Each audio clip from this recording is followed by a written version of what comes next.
a new big handlebar bag with an internal structure, a quick review of some new alt bars, as well as a look at this thing, a pretty nifty stem bag from the brand Apidura. All that today on Is It Any Good? My short form review video format, just giving you the facts, letting you know if these things are worth your money. So let's get into it. The first thing we're gonna take a look at is this guy. This is the Mega Bar Bag from the brand Outershell. They're based in San Francisco. All their bags are made in California, and this is a pretty interesting one. They've been working on this bag for the last couple years, and it's got some interesting features that I haven't seen in any other bags. Starting from the back, you know, most bags would have some kind of foam block spacer configuration, kind of very rudimentary, but, you know, functional. Here they went through the extra trouble of creating these injection molded kind of standoffs. They're slotted so they can slip a Velcro strap inside. The bag on the outside is pretty straightforward. You know, it's got this forward flap closure with two buckles to hold it down. It's got these two very generous side pockets, which will easily swallow up a Nalgene or water bottles. It also has this zippered area where you would usually see like a map case on other rando style bags. This, by the way, is not included with the bag. This is a mount from our friend Han Rossman, the Rossman mount, and it's basically just a magnetic GPS holder they can slap on any bag. But anyways, you know, everything's pretty functional, fairly roomy. Aside from attaching to the handlebars here, there is some elastic cordage so you can wrap this around your head tube. Here they do use spacer blocks. I don't have the foam spacer blocks on here because I've been using this bag with some kind of decalure. And probably the most interesting feature of this bag is something that isn't readily apparent, and it's this. I don't know if you can hear that. I can certainly feel it, but this actually has an aluminum frame to the bag. And what this does is that it prevents any drooping or sag that most kind of all soft-sided bags would face. So, you know, you put some stuff here and this area will droop down and run into your wheel. But this, since this is rigid, really helps it keep its form. Other things you can do with this bag is that it has a optional kind of stabilizer strap where you loop it around your stem, similar to like some of the bags by Roadrunner. Unfortunately misplaced the one that came with this, so I didn't get to use it with this bag. But I think if you are gonna put lots of things on this bag, then it's gonna be kind of a necessary item. So I've been using this bag for a couple of weeks and actually took it on a couple of mini tours out to the coast here in Girona. I loaded it up with some painting gear, some electronics, you know, all that kind of, you know, typical stuff that I would keep in a large handlebar bag. And for the most part, it performed really well. I really like these big side pockets, especially putting cold drinks or snacks. Lots of carrying capacity here on the side. I did also appreciate the plastic standoff. It gave me back my grip on the handlebar area near the stem. I didn't have any issues with tire rub. I had enough handlebar to tire clearance on my bike. You can see this angle here because they also anticipate that if it's loaded, the bag may tip forward and this will still clear your front tire. Overall, I had no issues with the bag. I did find myself still using it with some kind of bag standoff, something like the Hot Bike Twisted T-Rack, or in the case of the Sour Bike, the Rat King Cage Cradle. I'm just not a big fan of using cordage and the foam block on the head tube because that slowly abrades, you know, over time as you steer. While I feel this part is pretty well thought out and something unique, I've not seen this on any other kind of bag. This lower part's still a little bit of an afterthought. I don't know what you could do really. I don't really know how one would solve this, you know, solve getting rid of using foam spacers other than using some kind of rack or decalure. Where I think this stiffener would come in handy, again, is if you've got a bike and you've got the bag loaded down and you're really close to the tire. It's happened to me on my Bags by Bird bag when I have a full camping load there. The bottom does tend to drip even with like the stiff chloroplast, and something like this aluminum structure would definitely prevent that. However, in my experience, I would still use this bag with some kind of decalure, some kind of standoff. So for me, I look at the internal aluminum structure, not necessarily as a pure replacement for those things, but something that really complements things like a decalure, especially when you've got the bag fully loaded. So the question is it any good?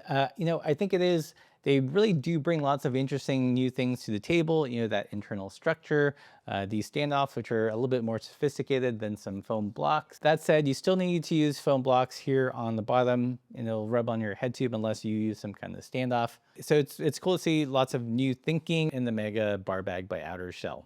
The next thing I want to take a look at is not in my hands, but I'll cut to B-roll here, is the Sklar PBJ bars. So these bars were designed specifically by Adam for an upcoming bike. I'm not quite sure if it's landed yet. Some basic facts about the bars is that it has 40 millimeters of rise. The back sweep is about 28 degrees. Clamp area is 31.8. Another nice unique thing is like that flat clamping area is fairly long, so it's perfect for mounting bags like the Outershell Mega Bar Bag. So why does this bar exist? It's got some sweep back, so for those longer days in the saddle, it puts your hands in a little bit more ergonomic position. I know for me personally, I cannot have my hands perfectly horizontal for any kind of length of time above like 40 minutes. So it has more sweep back than you would see on typical mountain bike bars that are designed for kind of technical riding. Where it's different from city bars or grandma bars, as like the critics will say, is that it's fairly wide. So you've got that width for plenty of leverage when you're honking up a climb. I'm also running a pair on a cargo bike, and it's perfect in that application. Gives me a lot of control to maneuver the bike even when it's fully loaded. Compared to other bars I like, it has 28 degrees of back sweep as opposed to something like the Soma Dream Riser, which has about 25 degrees. So this one goes back a little further still. And compared to the Tumbleweed Persuader bars, which come in two sets of back sweep, 20 degrees and 30 degrees, this falls somewhere kind of in the middle. A little bit closer to 30, but not quite there. So one thing I like about this bar is although it does have like the tiniest bit of forward sweep, it does turn back fairly quickly. If you're riding bikes with a longer top tube and are trying to shorten that reach, then this is a great handlebar for that. Also, like I mentioned earlier, that nice big flat space makes it perfect for mounting bags on it. I've been using these bars both on the Black Snow cargo bike as well as on the Sour Bad Granny that actually took on tour. And these bars are great. My wrists require that back sweep for any ride of any length. But it's not so much that when things get chonky, I don't feel like I'm riding a city bar where my hands are completely parallel. They're also fairly wide. The uncut length is about 795 millimeters. I actually took off about 2 centimeters on either edge, but still, given that, there is still like a good amount of flex in them, so they act as some natural suspension. A great bar, another great option. Let's say you like something like the Soma Dream Riser bars, but you need that wider grip section to mount a bag, or you want less rise than those bars, then this is a great option for that. So is it worth it? For me, absolutely. So the next thing we're going to take a look at is this guy. This is the Expedition Feed Bag by the brand Apidura. I think this has a capacity of just over a liter. I think it's like 1.3 liters. And it's a pretty straightforward, stem bag style bag. This one, the material is completely waterproof. So it's a perfect place for sticking your electronics. The closure here is Fidlock. So pretty quick and easy, won't clog like Velcro or like a zipper. It's got a storm flap, so this is perfect for protecting your electronics. So things like a phone, like a camera, or in this case, a little hover air because it's 2025 and why not. We'll attest to this bag's waterproofness. I've been running this on my cargo bike as kind of my glove compartment, and I'll stick my wallet and phone here when I cruise around town. And during the recent rains, I left the flap open and it filled up about a third with water, and it didn't go anywhere. So it is waterproof. I guess that could be one downside, is that there are no drainage holes, but it's also a positive because if you want to make sure that things are relatively well sealed and protected in a stem bag, then this is a good option. In terms of how it attaches to your bike, really nothing fancy.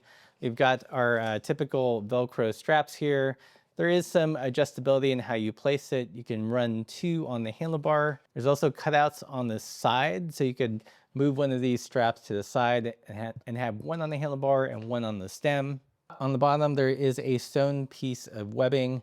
This would go around your fork leg just to stabilize it. This is the one thing I don't like. I'm typically not a fan of webbing for this purpose.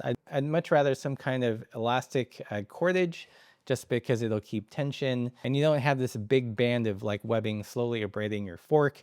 Less of an issue if you've got a steel fork, but if you've got a carbon fork and it gets dirty and dusty, that could be kind of a thing. Whereas if that was elastic cordage, you could put, a piece of rubber here and it would just hold it nice and taut and not abrade the fork. It's a nice little bag. I didn't think I'd like it. It has just enough room where if you wanted to put a water bottle in here, it would work just fine. Another thing I like to store in here is my point and shoot camera. So if you got like a Ricoh GR3X or GR3 or GR4 or Fujifilm X106 or something, put it in the case and put it in here. It'll be nice and protected. So is this bag worth it? I think absolutely, especially if you're looking for a convenient place to store electronics. This waterproof flip top, does a great job as opposed to the more open-ended feed bags. I do wish that it was a little bit bigger. As it is, it's fairly small in my opinion, and you can't put a ton of things. It's like a kind of a single purpose pocket, maybe some batteries at the bottom and the camera, and that's it. But a great option if you're looking for a feed bag style bag with some weather protection. If you like this quick review format, let me know in the comments below. And if you've been enjoying the content, please consider supporting the channel by joining us on Patreon. That is the best way to do it. Every bit helps. We don't get paid to do these reviews or anything, and it does cost us time to use it, to film it, to talk about it. We don't do pay to play, and that's only possible because of you guys. So join us on Patreon or pick up some merch in the links below, and as always, keep this helpful side down.